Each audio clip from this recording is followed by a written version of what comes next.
اس کے خلاف آواز اٹھانا ہے۔ اس جلسے کا مقصد جو ملک میں بدامنی، جو بلوچستان کی گمبھیر صورتحال، جو فاٹا میں اس وقت امن و امان کی بہت تشویشناک صورتحال، اور پورے پاکستان پنجاب میں جو کچے کے ڈاکوؤں نے جو حال رکھا ہے اور سندھ میں، تو کل آپ لوگوں نے نکلنا عمران خان کے خاطر، امن کے خاطر اور مہنگائی کے خلاف اور پاکستان کے خاطر۔ میں خاص کر اسلام آباد اور اٹک اور خاص کر جو نا ٹیکسلا ہوا اور روڈ پنڈی کی عوام سے امید رکھتا ہوں کہ یہ جلسہ بنیادی طور پر آپ کا جلسہ ہے، آپ لوگوں نے نکلنا ہے۔ آپ لوگوں اگر یہ روڈ بلاک کریں، یہ کوشش کریں گے کہ مختلف طریقے سے جو ہے ٹرانسپورٹ کی بندش کا کوئی طریقہ کریں، میں امید رکھتا ہوں کہ آپ لوگ پیدل آئیں گے، آپ لوگ موٹر سائیکل پہ آئیں گے، آپ جس طرح ہے آپ نے پہنچنا ہے اگر آپ چاہتے ہیں کہ اس ملک کو ان غاصبوں سے نجات دلائے۔ مجھے امید ہے آپ لوگ نکلیں گے۔ میں آپ کے ذریعے ایک اور بات بھی کرنا چاہتا ہوں، یہ حکومت اس وقت ایک جوڈیشل پیکج لا رہی ہے، اور وہ جوڈیشل پیکج کو ہم سمجھتے ہیں کہ وہ باقاعدہ عدلیہ کے اوپر حملہ ہے، اور اس جوڈیشل پیکج میں مختلف پروپوزل جو ہے اس وقت یہ آپس میں مشورہ کر رہے ہیں کہ کیسے عدلیہ کو وہ اپنے اس کے اختیارات کم کرے، ان کے اندر جو ہے تقسیم پیدا کرے اور عدلیہ میں اپنا سلوک بڑھائیں۔ ایک تو میں تمام بار کونسل سے اپیل کرتا ہوں کہ یہ آپ کا ٹائم ہے کہ آپ آزاد عدلیہ کے لیے کھڑے ہوں۔ اگر آج انہوں نے عدلیہ پہ وار کیا تو یہ پاکستان کے لیے ایک بہت بڑا المیہ ہوگا۔ وہ جو بھی بار کونسل ہے ان سب نے نکلنا ہے۔ میں ایک بات اور بھی کرنا چاہتا ہوں، ہم نے بھی فیصلہ کیا ہے کہ منڈے کو ہم اسمبلی کی فلور پہ ہمارے ایم این ایز کو دھمکیاں دی جا رہی ہیں، ہمارے ایم این ایز کو لالچ دی جا رہی ہے، ہمارے سینیٹرز کو ان کے اوپر پریشر ڈالا جا رہا ہے کہ آپ نے ان کی من پسند قانون کو کے حق ووٹ دینا ہے۔ کیا یہ قانون سازی کرنی ہے، کیا بدماشی کرنی ہے؟ قانون سازی اس طرح کرنی ہے۔ میں ان کو یہ واضح کرنا چاہتا ہوں، دیکھو آپ اس ملک کو انارکی کی طرف لے کے جا رہے ہیں، آپ اس ملک کو ایک نئی جنگ کی طرف دھکیلنا چاہتے ہیں، آپ ہمیں دیوار کے ساتھ لگانا چاہتے ہیں، اور آج ایک نیا پروپیگنڈا دیکھا ہے، اور وہ پروپیگنڈا جو یہ لوگ کر رہے ہیں، عمران خان وہ لیڈر ہے جس نے واشنگٹن میں، جس نے نیو یارک میں، جس نے یو این کی جو پلیٹ فارم پہ امت مسلمہ کا مقدمہ لڑا، وہ عمران خان جو بالکل کلیئر ہے، جو ہم سمجھتے ہیں کہ اسرائیل ایک ناجائز اسٹیٹ ہے، اسرائیل جو ہے نا امت مسلمہ کا سب سے بڑا دشمن ہے۔ اسرائیل کو ہماری جو پارٹی پالیسی ہے ہم سمجھتے ہیں کہ اس کو کسی طور پر ہم تسلیم کرتے ہیں، کریں گے، اور اگر کوئی کرے گا تو ان کے خلاف اٹھیں گے اور ان کے خلاف کو گرفتار کریں گے۔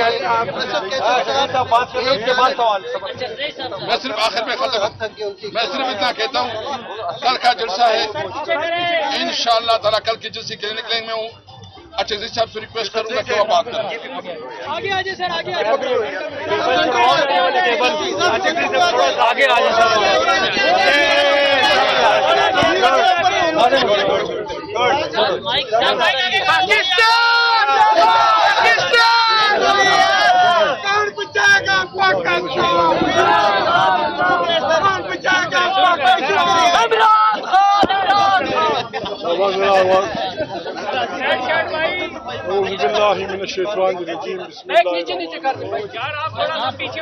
ساتھی دوستوں، ہم یہاں تقریریں کرنے نہیں آئے،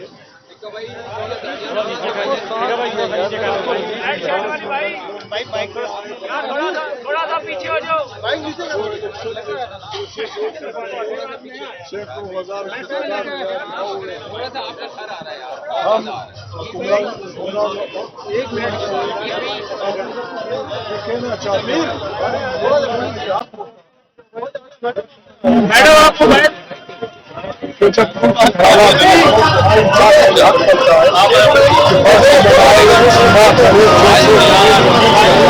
یار مائک آگے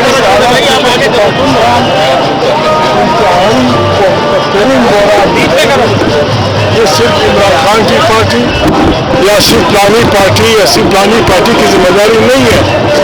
پاکستان انتہائی خطرناک بحران میں ہے. پاکستان کا ہر وہ شہری, چاہے وہ جج ہے, چاہے جرنیل ہے, چاہے جرنلسٹ ہے, چاہے مذہبی ہے, چاہے تبلیغی ہے, چاہے جو بھی ہے, جو اس ملک سے محبت رکھتا ہے, وہ اس کی ذمہ داری بنتی ہے ہم سب کی کہ کسی طریقے سے اس ملک کو اس خطرناک بحران سے نکالیں. اچھی بات ہے میاں محمد نواز شریف جیسا آدمی جو شہباز کا بڑا بھائی ہے, وہ بھی اس بات کو سمجھ گیا ہے, بلکہ سمجھتا تھا کہ یہ بحران سوائے اس کے حل نہیں ہو سکتا کہ اس ملک کے تمام اسٹیک ہولڈر بشمول اسٹیبلشمنٹ مل بیٹھ کے سر جوڑے اور اجتماعی عقل و دانش سے, اجتماعی مشوروں سے اس ملک کو بحرانوں سے نکالیں. یہ جلسہ جس کی پی ٹی آئی کے ورکرز بہت مدت سے انتظار کر رہے تھے, یہ جلسہ کل ہو رہا ہے. اس میں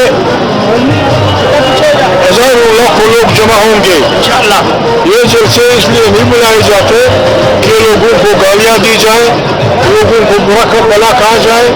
اس میں یہی ہوگا کہ بابا خدا پر لو, عقل کے راہل لو اور یہاں ایک جمہوری نظام کو پنپنے کا موقع دو. ہماری دانش میں سوائے اس کے کوئی راستہ نہیں ہے کہ اس ملک میں آئین کی بالادستی کو تسلیم کیا جائے اور صحیح ووٹ سے منتخب پارلیمنٹ طاقت کا سرچشمہ ہو, ہمسایوں سے اچھے تعلقات ہوں, غریب لوگوں کی روزی روٹی کا بندوبست ہو. بس وہ پاکستان ہوگا, وہ زندہ باد ہوگا, وہ آگے بڑھے گا. دکھ کی بات ہے پاکستان کا لوگوں کا اختلاف ہو سکتا ہے, لوگ اس سے مختلف سوچ سکتے ہیں. انتہائی دکھ کی بات ہے کہ پاکستان کا وہ لیڈر جو سب سے زیادہ ووٹ لے چکا ہے, جو سب سے زیادہ قومی اسمبلی میں طاقت رکھتا ہے, وہ پتہ نہیں کتنی مدت سے جیل میں ہے. اور اب ایسی باتیں ہو رہی ہیں کہ ملٹری ٹرائل ہونا چاہیے اس آدمی کا. یہ بنیادی طور پہ ہر لحاظ سے غلط ہے. ملٹری ٹرائل سویلین آدمی کا ہو نہیں سکتا, اور اگر ایسے کسی نے کرنا تھا تو اس کا مطلب یہ ہے کہ وہ اس بحران کو مزید گہرا کرنا چاہتے ہیں. اور جتنا یہ بحران گہرا ہوگا, عوام کا غصہ اتنا ہی شدید ہوگا, اس کے نتیجے میں یہ ملک خدا نخواستہ کسی حادثے کا شکار نہ ہو جائے. ہم ریکویسٹ کرتے ہیں حکمرانان وقت کی مہربانی کریں, لوگوں کو جلد سے جلوس کرنے دیں اور انسانوں کو اپنے فیصلے خود کرنے دیں. ہم آئے ہیں, آپ نے بڑی ہمت کی ہے, میڈیا والوں بہت سارے ہزاروں کارکن آئے ہیں. صبح انشاءاللہ یہاں میلہ لگے گا. خدا کرے یہ میلہ پاکستان کی بقا کے لیے خوش آئند ہو. خدا کرے پاکستان کے عوام غریب انسانوں کے مسائل کے لیے مہنگائی کے علاج ہو. زندہ باد یہاں انصاف کا قانون ہو.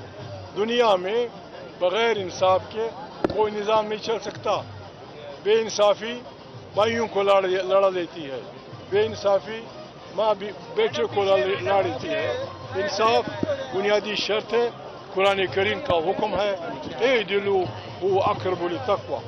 آپ عدل کریں, آپ تقوی کے قریب ہو جائیں گے.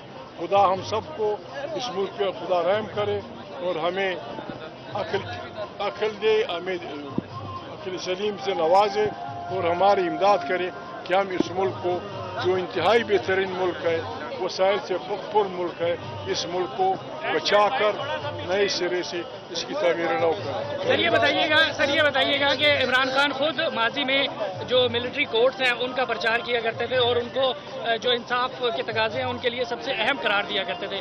آج کیوں ان ملٹری کورٹ سے بھاگ رہے ہیں؟ کیا یہ انصاف کے تقاضوں کے مخالفت میں نہیں ہے؟ یہ ایسے نہیں ہوتا کہ کل کون کیا کہتا تھا. پارلیمنٹ میں بھی یہی برلی ہم سنتے ہیں. جی عمران خان جب وزیر اعظم تھا اس نے یہ کیا. بھائی عمران خان تمہارا استاد ہے, عمران خان تمہارا لیڈر ہے. اگر اس نے خدا نخواستہ ایک غلط کام کیا, تم کیوں اس پہ لگے ہوئے ہو؟ بس ہم نے ایک دوسرے کو تانے دینے کا وقت دیا. ہم نے تانے نہیں دینے,